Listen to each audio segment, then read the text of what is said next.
नमस्कार, मी आनंद पोहनेरकर आपल्या सर्वांचं महाराष्ट्रवाणी बातमीपत्रात स्वागत करतो. पाहूया आजच्या विशेष घडामोडी.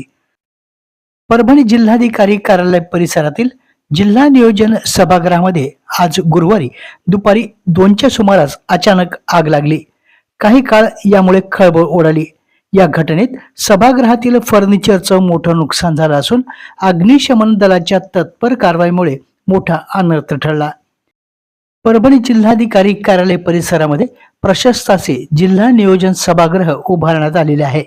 या सभागृहाच्या मागील बाजूस ठेवण्यात आलेल्या आडगळीच्या सामानाला दुपारी 2 ते 2:30च्या सुमारास आग लागली. काही क्षणातच आगीने रौद्र रूप धारण करत सभागृहातील फर्निचरला विळखा घातला. या आगीमध्ये छताला लावण्यात आलेले सिलिंग देखील आगीत भस्मसात झाले. त्यामुळे धूर आणि ज्वाला दिसताच कार्यालयातील अधिकारी आणि कर्मचाऱ्यांमध्ये एकच धावपळ उडाली. घटनेची माहिती मिळताच अग्निशमन दलाचे पथक तातडीनं घटनास्थळी दाखल झालं. जवानांनी शर्थीचे प्रयत्न करून आगीवर नियंत्रण मिळवलं. त्यामुळे आग सभागृहाच्या इतर भागात तसेच जिल्हाधिकारी कार्यालयाच्या परिसरात पसरण्यापासून रोखण्यात यश आलं. या आगीत सभागृहातील खुर्च्या, टेबल तसेच इतर साहित्याचं नुकसान झाल्याची माहिती आहे. सुदैवानं या घटनेत कोणतीही जीवितहानी झाली नाही. ही आग नेमकी कशामुळे लागली याचा शोध घेण्याचं काम सुरू असून संबंधित विभागाकडून पंचनामा करण्यात आला आहे. या आगीमुळे जिल्हाधिकारी कार्यालय परिसरामध्ये दुपारच्या वेळी भीतीचे वातावरण निर्माण झाले. दरम्यान या घटनेची माहिती मिळताच महापौर सय्यद इक्बाल यांनी घटनास्थळी उपस्थित राहून अग्निशमन दल आणि महानगरपालिकेच्या कर्मचाऱ्यांना आवश्यक त्या सूचना दिल्या.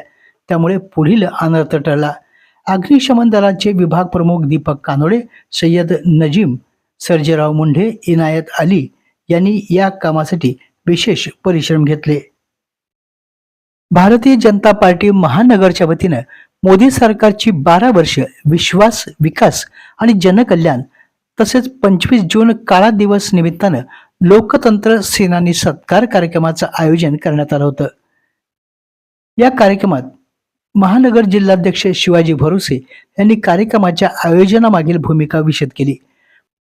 मनोज पांगरकर यांनी 1975च्या आणीबाणीच्या काळात लोकशाहीवर झालेल्या आघाताचा संविधानिक मूल्याच्या रक्षणासाठी लोकतंत्र सेनानींनी दिलेल्या संघर्षाचा इतिहास प्रभावीपणे उपस्थितांसमोर मांडला.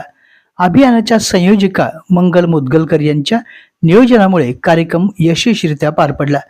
यावेळी विजय जोशी, भास्कर ब्रह्मनाथकर, सुभाष महाजन, सुधाकर चित्रवार, भागोराव सोनने, पृथ्वीराज जाधव, रामराव जाधव तसेच लक्ष्मीकांत पांडे या सर्वांचा सत्कार करण्यात आला.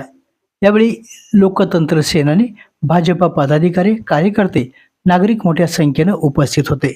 आपल्या जिल्ह्यातील अपडेट बातम्या पाहण्यासाठी आमच्या महाराष्ट्रवाणी या चॅनलला लाईक करा, सबस्क्राईब करा आणि शेअर करा. धन्यवाद.